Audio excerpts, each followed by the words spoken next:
प्रिय विद्यार्थियों, हम ट्यूसडे को साना साना हाथ जोड़ पाठ पढ़ रहे थे। इस पाठ में पहले दिन हमने पृष्ठ संख्या 17, 18, 19, 20 पढ़ा। आज हम उसके आगे 21, 22, 23, 24 पढ़ेंगे। ठीक है, तो उसके आगे हम चलते हैं।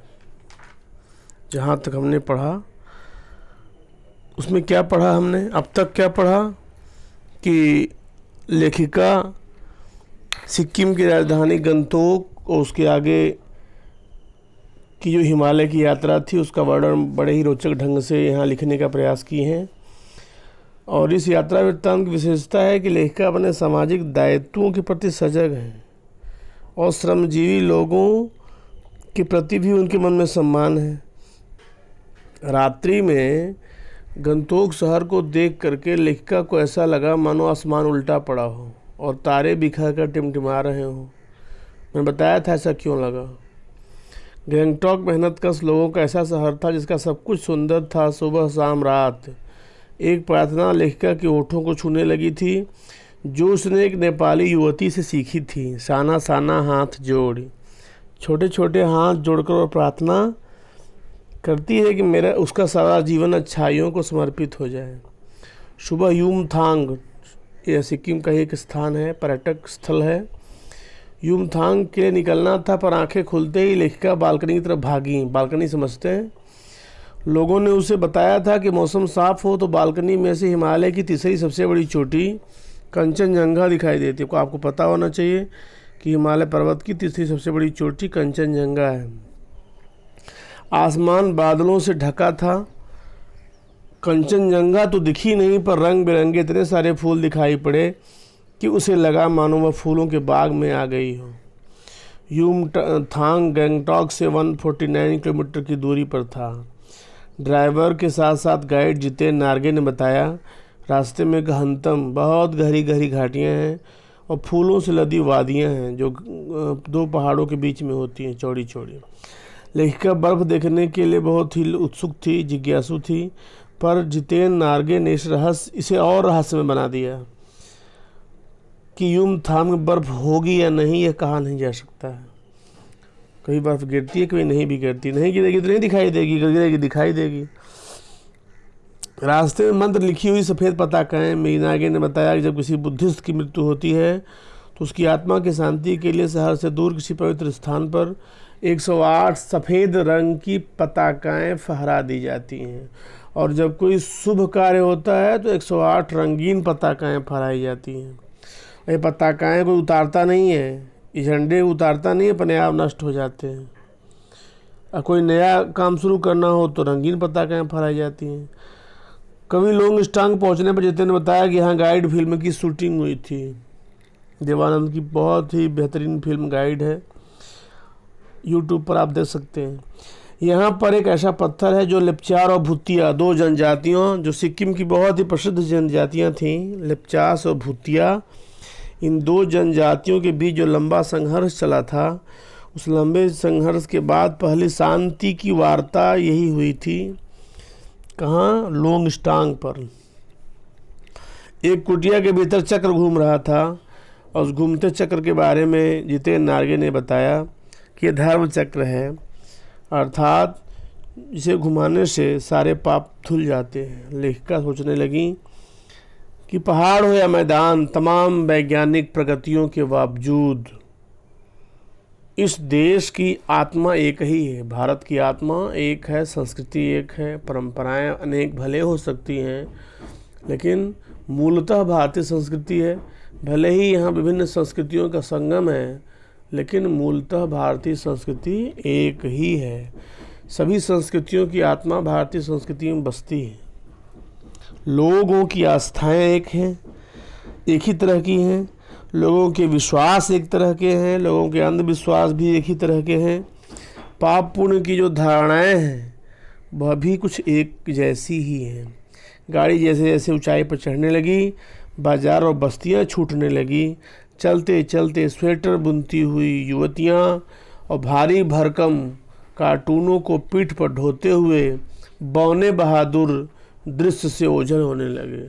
सिक्किम के लोग अपेक्षाकृत अन्य जगहों से कम हाइट के होते हैं, इसीलिए बौने बहादुर कहा। हिमालय अब अपने विराट वैभव धन संपदा, विराट विशाल के साथ सामने आ रहा था। रास्ते जलेबी की तरह घुमावदार होने लगे थे। घाटियाँ और गहरी होती चली जा रही थी। वादियाँ, घाटियों के साथ साथ वादियाँ जो थी चौड़ी होने लगी थी। बीच बीच में करिश्मे की तरह, जादुई दृश्य की तरह फूल भी मुस्कुरा रहे थे। सभी सैलानी झूमकर गाने लगे, सुहाना सफ़र और ये मौसम हंसी। गाइड फिल्म का ही गाना है। सारे परिदृश्य को अपने भीतर, परिदृश्य मतलब जो सामने दिखाई पड़ रहा था, अपने चारों तरफ के दृश्य, परी उपसर्ग है, ये जहाँ भी लगता है उसका मतलब होता है चारों तरफ। तो चारों तरफ के दृश्य को अपने भीतर भर लेने की इच्छा से लेखिका खिड़की से सिर निकाल कर कभी आसमान छूते पर्वत शिखरों को देखती, तो कभी दूध की धार की तरह झरझर गिरते प्रपातों को, कभी गुलाबी पत्थरों के बीच इठला कर बहती तीस्ता नदी को। यह तीस्ता का सौंदर्य पराकाष्ठा पर था। तभी जीप एक जगह रुकी। सामने खूब ऊंचाई से गिरता फेन उगलता झरना सेवन सिस्टर्स वाटरफॉल था। नीचे भारी भरकम पत्थरों पर बैठकर लेखिका जैसे आत्मा का संगीत सुनने लगी। झरना उसे जीवन की अनंतता का प्रतीक लगा। उसे अपने मन की सारी तामसिकताएं उस निर्मल जलधारा में बह जाती सी प्रतीत हुई। लेखिका का मन वहाँ से हिलने को नहीं कर रहा था, पर जितेंद्र ने कहा, आइए आगे और भी अच्छे नज़ारे मिलेंगे। हिमालय का रूप पल पल बदल रहा था। कहीं हरियाली तो कहीं हल्का पीलापन, कहीं पथरीला, कहीं चटकी धूप, कहीं बादलों की चादर। माया और छाया के इस खेल में प्रकृति के कई रहस्य लेखिका के सामने उद्घाटित हो रहे थे। माया, प्रकृति की माया, छाया, बादलों की छाया।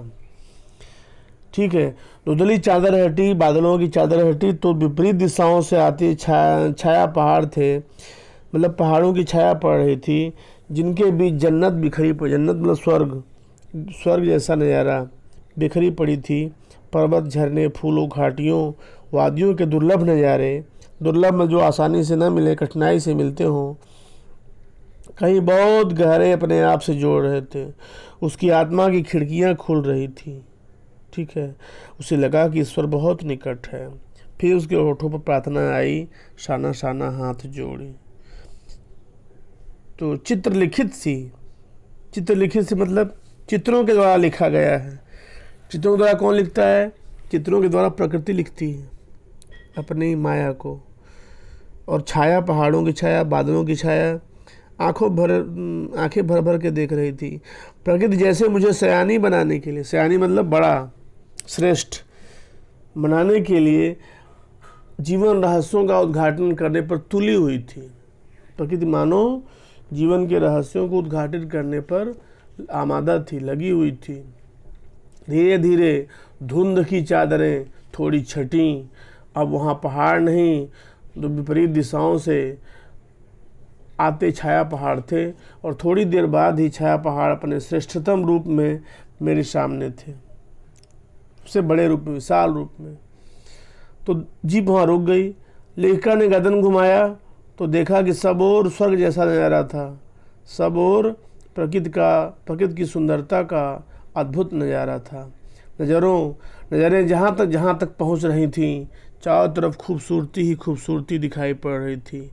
अपने को निरंतर दे देने की अनुभूति कराते पर्वत, झरने, फूलों, घाटियों, वादियों के दुर्लभ नज़ारे। वहीं कहीं लिखा था, थिंक ग्रीन। आश्चर्य, कहती हैं आश्चर्य की बात है, पल भर में ब्रह्मांड में कितना कुछ घटित हो रहा था, यह आश्चर्यजनक था। कहते हैं प्रवाहमान झरने, सतत प्रवाहमान, सतत मतलब लगातार, सतत मतलब लगातार, प्रवाहमान प्रवाहित होते हुए झरने, नीचे वेग से बहती तीस्ता नदी, सामने उठती धुंध। नदी जब कहीं गिरती है तो हाँ धुंध, जहाँ भी नदी होगी वहाँ पानी का हल्का जो वाष्प होता है उड़ता है, जैसे कोहरा जैसा रहता है। ऊपर मंडराते आवारा बादल, मध्यम धीमी धीमी हवा चलती हुई, हिलोरें लेते प्रियुता और रोडोडेंड्रो के फूल, ये प्रियुता और रोडोडेंड्रो नाम है फूलों का, सब अपनी अपनी लय तान प्रवाह में बहते हुए। चरैवेति चरैवेति, चरैवेति चरैवेति का अर्थ होता है चलते रहो चलते रहो। और समय के इसी सत्य प्रवाह में तिनके सा बहता हमारा वजूद, वजूद मतलब हमारा अस्तित्व, ठीक है। कहते हैं कि इसी बीच में हमारा जो जीवन रुख का अस्तित्व है वह धीरे धीरे चलता हुआ जा रहा था। पहली बार एहसास हुआ कि जीवन का आनंद है यही चलायमान सौंदर्य, चलता हुआ सौंदर्य, गतिशील सौंदर्य। जिस तरह हमारा जीवन गतिशील है, प्रकृति की समस्त शक्तियाँ गतिशील हैं, यह हमें संदेश देती हैं कि हमें कहीं रुकना नहीं चाहिए, क्योंकि रुकने का नाम ही मौत है और चलने का नाम जिंदगी।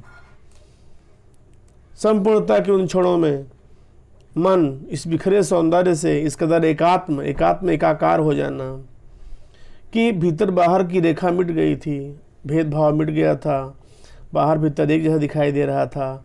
आत्मा की सारी खिड़कियां खुलने लगी थीं। प्रकृति का सौंदर्य देख करके लेखिका गदगद थी, आत्मा उनकी प्रफुल्लित थी, प्रसन्न थी, सचमुच में ईश्वर के निकट थी। सुबह सीखी गई प्रार्थना फिर होठों को छूने लगी थी, साना साना हाथ जोड़ी कि तभी वह अतीन्द्रिय संसार खंड खंड हो गया।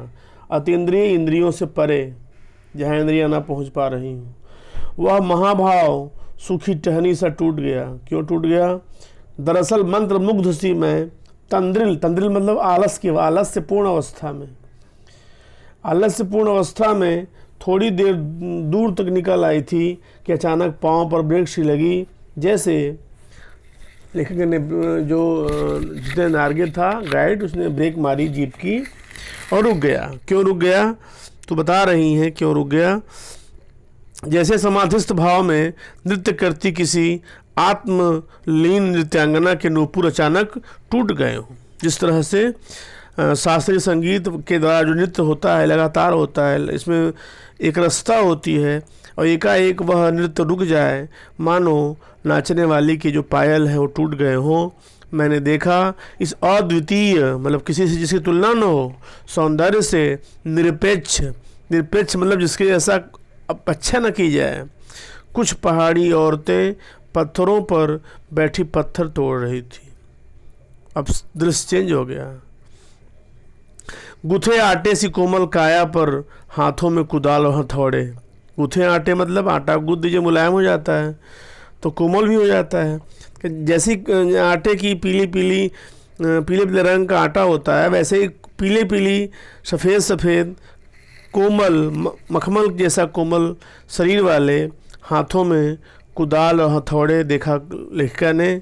और महिलाओं के हाथों में देखा, कई महिलाओं की पीठ पर डोको बहुत बड़ी टोकरी बंधी हुई थी, उनमें बच्चे भी बंधे हुए थे। कुछ कुदाल को भरपूर ताकत के साथ जमीन पर मार रही थी, अर्थात पत्थर तोड़ रही थी। इतने स्वर्गीय सौंदर्य, नदी, फूलों, वादियों और झरनों के बीच भूख गरीबी के कारण, भूख के कारण वहाँ पर औरतें मजदूरी कर रही थी और वहाँ भूख से मौतें भी हो जाती हैं। ऐसा इसलिए होता है, गरीबी है, दीनता है और जिंदा रहने की यह जंग है। भूख के साथ, मौत के साथ, दैन्य के साथ और जिंदा रहने की जो जंग है, यह अकेले नहीं है, इसे मातृत्व भी है। बच्चे पैदा करना, उनकी सेवा परवरिश करना, इसके साथ साथ कमाने के लिए मेहनत भी करना और कठिन मेहनत करना, श्रम की साधना, ये सब की सब महिलाएं एक साथ कर रही थीं। वहीं पर खड़े BRO के कर्मचारी से पूछा मैंने कि यह क्या हो रहा है। उसने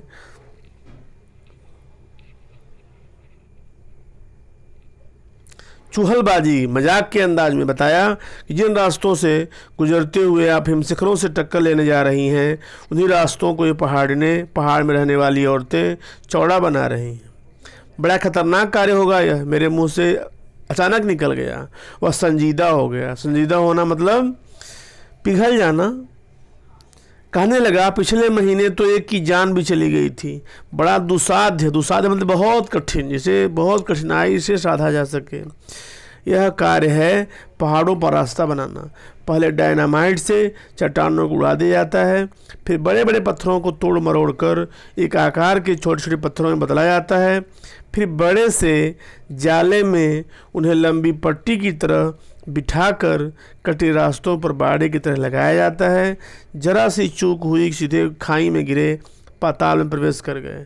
तभी मुझे ध्यान आया, इन्हीं रास्तों पर एक जगह सरकार का बोर्ड लगा था जिस पर बड़े बड़े अक्षरों में लिखा था, ever wondered who defined death to build these roads. आप ताजुब करेंगे कि इन रास्तों को बनाने में लोगों ने मौत को झुठलाया है, अर्थात अपनी बाजी लगा दी है, जान की अपना बलिदान कर दिया है।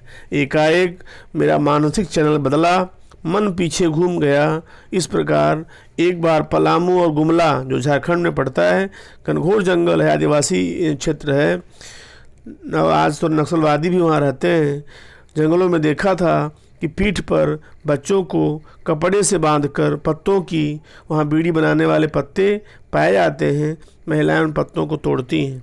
पत्तों की तलाश में वन वन डोलती आदिवासी युवतियाँ, उन आदिवासी युवतियों के फूले हुए पाँव और इन पत्थर तोड़ती पहाड़ियों के हाथों में पड़े ठाठे, ठाठे मतलब जो गांठ पड़ जाती है, ठीक है, निशान पड़ जाते हैं मेहनत करने के। एक ही कहानी कह रहे थे कि आम जिंदगियों की कहानी हर जगह एक जैसी है। जो गरीब हैं हर जगह जीवन जी तोड़ मेहनत करने को उद्यत हैं, लगे हुए हैं। सारी मलाई एक तरफ, सारा मलाई मारने वाले एक तरफ, ब्रेड बटर खाने वाले एक तरफ, और दूसरी ओर पेट भरने को कठोर मेहनत करने वाले गरीब मजदूर, जिनका जीवन आंसुओं से भरा हुआ है, अभावों से भरा हुआ है, यातना कष्टों से भरा हुआ है और वंचना धोखे से भरा हुआ है। उन्हें काम के बदले उचित मजदूरी नहीं दी जाती, जिससे वे गरीबी के शिकार हैं। और तभी मेरी सहयात्री मणि और जितेन खोजते खोजते मुझे वहाँ तक आ गए थे। मुझे गमगीन देख जितेन कहने लगा, मैडम ये मेरे देश की आम जनता है। इन्हें गमगीन मतलब होता है दुख में डूब जाना। इन्हें तो आप कहीं भी देख लेंगी, आप इन्हें नहीं देखने आई हैं। पहाड़ों की सुंदरता को देखिए जिसके लिए आप इतने पैसे खर्च करके आई हैं। ये देश की आम जनता ही नहीं, जीवन का प्रतिसंतुलन भी है। ये वेस्ट एंड रिपेइंग है। वेस्ट एंड रिपेइंग मतलब कम लेना और अधिक दे देना। कितना कम लेकर ये समाज को कितना अधिक वापस लौटा देती हैं। कितना कम लेना मतलब बहुत कम मजदूरी लेना, बहुत कम मजदूरी लेकर के जो ये कार्य कर रही हैं, यह अमर इनका कार्य है। यह इनका कार्य जो अमूल्य है, उसका कोई मोल नहीं है। तो अधिक लौटाना हुआ और कम लेना हुआ। ये औरतों के बारे में कहा गया है, पहाड़ी औरतों के बारे में। मन ही मन सोचा मैंने। हम वापस जीप की ओर मुड़ने लगे, तभी मैंने देखा कि ये श्रम सुंदरियाँ किसी बात पर इस कदर मतलब इस तरह खिलखिला कर हंस पड़ी थी कि जीवन लहरा उठा था और सारा खंडहर ताजमहल बन गया था। हंसने के बाद जो उनका पीला सफ़ेद रंग का चेहरा था वह खिल उठा था। उसे खिलते ही मानो खंडहर ताजमहल बन गया हो और जीवन लहरा रहा हो। हम लगातार ऊंचाइयों पर चढ़ते जा रहे थे। जितेन बता रहा था, अब हम हर मोड़ पर हेयर पिन बेंट लेंगे और तेज़ी से ऊंचाई पर चढ़ते जाएंगे। हेयर पिन बेंट के ठीक पहले एक पड़ाव पर देखा 7-8 वर्ष की उम्र के ढेर सारी पहाड़ी बच्चे स्कूल से लौट रहे थे, हमसे लिफ्ट मांग रहे थे। जितेन ने बताया, हर दिन 3-3.5 किलोमीटर की पहाड़ी चढ़कर ये बच्चे स्कूल जाते हैं। क्या स्कूली बस नहीं है? मणि के पूछने पर जितेन हंस पड़ा, मैडम यह मैदानी नहीं पहाड़ी इलाका है। मैदान की तरह यहाँ कोई भी आपको चिकना बरबीला बढ़े हुए पेट तोंद वाला नहीं मिलेगा। यहाँ जीवन कठोर है। नीचे तराई में ले लेकर एक ही स्कूल है, दूर दूर से बच्चे उसी स्कूल में जाते हैं और सिर्फ पढ़ते ही नहीं हैं। इनमें से अधिकांश बच्चे शाम के समय अपनी माँओं के साथ, माता के साथ, मवेशियों के साथ, माता कहाँ गई हुई हैं? मजदूरी करने।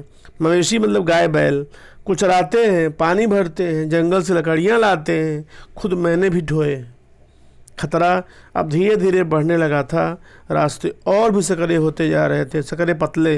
कई बार लगता जैसे रास्तों को इंच टेप से नाप कर एक जीप जितना ही चौड़ा बनाया गया है कि जरा भी संतुलन बिगड़े, इंच भर भी जीप इधर उधर खिसके तो हम सीधे घाटियों में।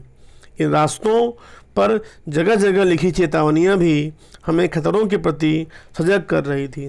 सजग करना, जागरूक करना। सामने लिखा था, धीरे चलाएं, घर में बच्चे आपका इंतज़ार कर रहे हैं। यह चेतावनी लिखी हुई थी गाड़ियाँ चलाने वालों के लिए। बच्चे आपके घर में इंतज़ार कर रहे हैं। थोड़ा और आगे बढ़े कि एक फिर चेतावनी देखी, we care man eater around. पर हमें नरभक्षी जानवर नहीं, दूध देने वाले याक दिखे। याक जो घोड़े की तरह दिखाई देते हैं, काले काले ढेर सारे याक। पहाड़ों पर गिरती बर्फ से प्राकृतिक ढंग से रक्षा करने वाले घने घने बालों वाले याक। सूरज ढलने लगा था। हमने देखा कुछ पहाड़ी औरतें गायों को चराकर वापस लौट रही थीं। कुछ के सिर पर लकड़ियों के भारी भरकम गट्ठर थे। ऊपर आसमान फिर धुंध और बादलों से घिरा हुआ था। उतरती संध्या में जीप अब चाय के बागानों से गुजर रही थी कि फिर एक दृश्य ने मुझे खींचा। नीचे चाय के हरे भरे बागानों में कई युवतियाँ बोकू पहने, बोकू सिक्किम के परिधान का नाम है, चाय की पत्तियां तोड़ रही थीं। चाय के पौधे वहाँ लगाए जाते हैं। उनमें जब फल होता है तो वही, फल तो होता नहीं है, पत्तियों को तोड़ा जाता है और चाय के रूप में बनाया जाता है। नदी की तरह उफान लेता हुआ उनका यौवन, मतलब जिस तरह नदी में ढेर सारा पानी भर जाने पर नदी उफान लेती है और जो किनारों से छलकती है, उसी तरह से जो युवावस्था है औरतों की, वह स्पष्ट सामने देखी जा सकती थी। उनका जो शारीरिक विकास था बहुत ही उत्कृष्ट था। श्रम से दमकता हुआ गुलाबी, जब आप मेहनत करेंगे तो आपके चेहरे पर खून की लालिमा होगी, चमकता हुआ चेहरा होगा। इसलिए हम सभी को शारीरिक मेहनत ज़रूरत से करनी चाहिए। शारीरिक मेहनत से हमें भागना नहीं चाहिए। जब तक हम शरीर से मेहनत नहीं करेंगे कभी स्वस्थ नहीं रह सकते। सघन हरियाली, घनी हरियाली के बीच चटक, मतलब बहुत ही चटकीला रंग, तीखा लाल रंग, डूबते सूरज की स्वर्णिम और सात्विक वो किस लिए कहा, क्योंकि जो वहाँ पर सूनापन था, पवित्रता थी और सात्विक ही थी। स्वर्णिम माने सुनहली, आभा, सुंदरता कुछ इस तरह से इंद्रधनुषी छटा बिखेर रहा था कि मंत्रमुग्ध सी मैं, मंत्रमुग्ध होना मतलब प्रकृति की सुंदरता में डूब जाना, मनमोहित हो जाना। चीख पड़ी थी, इतना अधिक सौंदर्य मेरे लिए असह्य था। मतलब प्रकृति का वह सौंदर्य लेखिका को सहन नहीं हो रहा था। लेखिका को लग रहा था कि वो यहाँ से एक सेकंड के लिए न हिले, ही खड़ी रहे, इनको निहारती रहे। युमथांग पहुँचने के लिए हमें रात भर लायुंग में पड़ाव लेना था। गगनचुंबी पहाड़ों के तल में सांस लेती एक नन्ही सी शांत बस्ती थी लायुंग। सारी दौड़ धूप से दूर जिंदगी जहाँ निश्चिंत सो रही थी। ये अजीब शांति थी, विरल शांति, ऐसी शांति जहाँ जरा सा भी कोलाहल नहीं है, जो आम तौर पर जिंदगी को व्यथित किया हुआ है, दुखी बनाया हुआ है। कहते हैं उसी लायुंग में हम ठहरे थे। लायुंग नामक स्थान पर ठहरे हुई थी लेखिका। तिस्ता नदी के तीर पर बसे लकड़ी के छोटे से घर में, लकड़ियों के घर होते हैं, हमने SST में पढ़ा हुआ है कि पहाड़ी इलाकों में लकड़ियों से बने घर होते हैं, क्योंकि वहाँ ठंडी ज़्यादा पड़ती है। ठंड से बचाने के लिए लोग लकड़ियों से घर बना करके वहाँ रहते हैं। अरे सामने बहुत ऊपर से बहता हुआ झरना, नीचे कलकल बहती तिस्ता नदी मिल रहा था। मध्यम धीमी धीमी हवा बह रही थी। पेड़ पौधे झूम रहे थे। गहरे बादलों की परत ने चांद को ढक रखा था। बाहर परिंदे और लोग अपने घरों को लौट रहे थे। वातावरण में परिंदे पक्षी, वातावरण में अद्भुत शांति थी, आश्चर्यजनक शांति थी। मंदिर की घंटियों सी, घुघरुओं की रुंझुनाहट सी आंखें अनायास भर आईं। ज्ञान का नन्हा सा बोधिसत्व बोधिसत्व मतलब महात्मा बुद्ध का नाम था बोधिसत्व, जिसको बोध हो जाए वो बोधिसत्व, जिनको ज्ञान हो जाए, जीवन की वास्तविकता का ज्ञान करने वाले बोधिसत्व कहे जाते हैं। जैसे भीतर उगने लगा था वहीं सुख, वहीं शांति और सुकून, जहाँ अखंडित संपूर्णता है। अखंडित संपूर्णता जिसे खंडित नहीं किया जा सकता, जीवन का संपूर्ण रूप, जीवन का संपूर्ण सौंदर्य, प्रकृति का संपूर्ण सौंदर्य जो कहीं खंडित होता दिखाई नहीं दे रहा है। लेखा कहती हैं कि यह अखंडित संपूर्णता है जीवन की, प्रकृति की सुंदरता की। यहाँ प्रकृति के हर अंग दिखाई दे रहे हैं, जीवन के जो संपूर्ण एहसास हैं यहाँ दिखाई दे रहे हैं। शांति का संपूर्णता दिखाई दे रही है, सौंदर्य की संपूर्णता दिखाई दे रही है, सुख की, वैभव की संपूर्णता दिखाई दे रही है। अभाव यहाँ केवल है। तो जीवन जीने के लिए जो आवश्यकताएं हैं उनका अभाव दिख रहा है। पेड़ पौधे, पशु और आदमी सब अपनी लय, ताल और गति में हैं। हमारी पीढ़ी ने प्रकृति की इस लय, ताल और गति से खिलवाड़ करके अक्षम्य अपराध किया है। यहाँ प्रकृति के प्रति हमारे मन में सहानुभूति जताने का प्रयास लेखिका कर रही हैं और कहती हैं, हिमालय अब मेरे लिए कविता ही नहीं दर्शन बन गया था। हिमालय पर्वत के ऊपर न जाने कितनी कविताएं लिखी गईं, हिमालय में बसी हुई प्रकृति की सुंदरता पर न जाने कितनी कविताएं लिखी गईं, लेकिन कवित्री कहती हैं, लेखिका कहती हैं कि वह हमारे दर्शन बन गया है, फिलॉसफी बन गया था।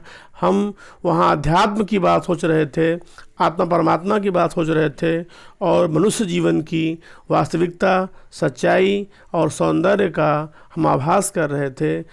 कवित्री को, लेखिका को ऐसा लगा मानो यहाँ मनुष्य का, प्रकृति का, जीव जंतुओं का संपूर्ण जीवन दिखलाई पड़ रहा है और ऐसे सुंदर दृश्य को छोड़कर भला कौन जाना चाहेगा, वहाँ से भला कौन हटना चाहेगा। शेष भाग कल। धन्यवाद।